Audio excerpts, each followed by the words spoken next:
Courage was the first quality of strong character that we discussed. We saw that courage is not the absence of fear, but is indeed the presence of fear for the right reasons at the right time and of the right thing. We should not fear failure, for example. Anyone can fail, and virtually everyone does at one time or another. Many outstanding leaders in every walk of life have failed many times and have gone on to greatness nonetheless. But if we should not fear failure per se, we should fear failure to do our best. We should fear failure to live up to the ideals we set for ourselves. A great poet once said, "All men would be cowards if they were brave enough." I think there's some truth to that. So embrace your fear, take it inside yourself, and use it as a foundation for true courage. We then considered a pair of qualities that are closely related: honesty and integrity. We saw how telling the truth can be painful in the same way that paying off a debt can be painful. There's a temptation to hedge and equivocate, just as there's temptation to run up large balances on credit cards. But credit buying doesn't make long-term sense in either finances or ethics. In both areas, the interest charges will eat you up, but in the first case, it's only your bank balance that will be destroyed. In the second case, it's your soul. Perseverance was our next element of strong character. We saw how reserve energy is a mark of strong character in any field, and how successful people manage to reach down into themselves for the strength to overcome any challenge, whether external or internal. And we learned why goals are as important to achievement as a net or a baseline, or the ability to keep score is important to tennis. You may become an excellent player without them, but that's not likely. And anyway, how would you ever know? We considered responsibility as an element of strong character, and we saw how most people will do almost anything to avoid it. But we learned also that individuals who seek out responsibility, those who want the ball when the game is on the line, can gain material and spiritual rewards that naturally flow from strong character and the glory that comes with leadership. In our discussion of wisdom, we saw why the desire for it can never be satisfied, and why that very impossibility makes wisdom even more desirable to those who truly love it. We saw how Socrates and Solomon, though different in many ways, were united in their ability to act wisely, and we learned why Socrates' seemingly foolish decision to die unnecessarily was really the fullest expression of his doctrine that wisdom is knowing thyself. Humor, though not often considered a quality of strong character, has proven to be a very important one, particularly in this country, where we see the ability to laugh at oneself as evidence of trustworthiness and fundamental integrity. But in our discussion, we also saw why humor must be handled carefully, and why the difference between saying something funny and being funny oneself is something that should never be forgotten. In session 7,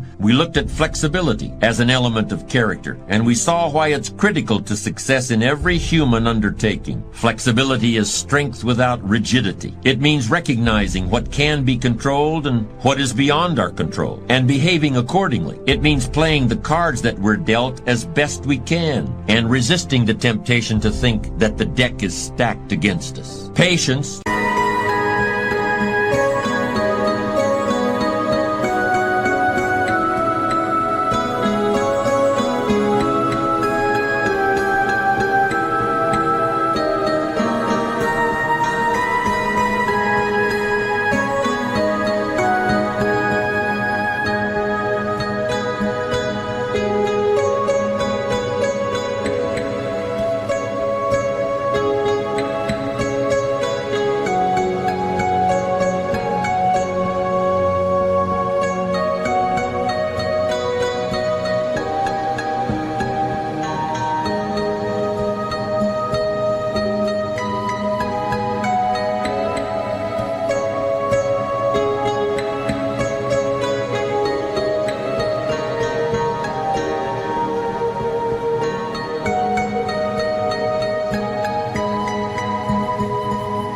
like flexibility, was discussed as an aspect of character that helps us not only cope with the unpredictabilities of fate, but allows us to turn them into the material of success. Patience is the quality that lets us enlist time as an ally, instead of fighting hopelessly against it as an adversary. It's the hallmark of true maturity. Its presence distinguishes the strong character from the weak, and the mature adult from the unfinished, unformed child, whether he's 3 or 33. We discussed confidence as both an intrinsic element of character and as an emotional commodity to be invested in others. Confidence is the ability to inspire trust, yet it can only be achieved by trusting, both in yourself and in the people you meet. If you're truly a confident person, your belief in yourself is strong enough so that the world itself seems safe and oriented toward your success. It's one aspect of a strong character that can literally change the way we perceive reality. Good health, which we considered in session 10, is an aspect of strong character because it springs from wise choices. It's neither a religion, a diet, an exercise program, or the number of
that we've consumed in a 24-hour period. Rather, good health expresses an awareness of who we are and how we should live in the most fundamental sense. And finally, in the last session, we saw how achievement identifies a strong character in the same way that blossoming fruit identifies a healthy tree. By taking to heart the principles and techniques that you've heard in this program, you most certainly can build an unshakable character. And I have no doubt that success of every kind will follow. And because I have no doubt of that, I'd like to close the program with a few thoughts about how to handle success graciously and wisely when it comes. As you're struggling to achieve your goals, as you're working to break out of old behavior patterns and to overcome the obstacles that will inevitably befall you, I'm in favor of using any means necessary to make progress, as long as it's legal and ethical. If you want to motivate yourself with anger, and many people do this, I say go with whatever works. If you feel you've been wronged at various points in your career, and you look forward to gaining sweet revenge once you reach the top, I say whatever gets you going.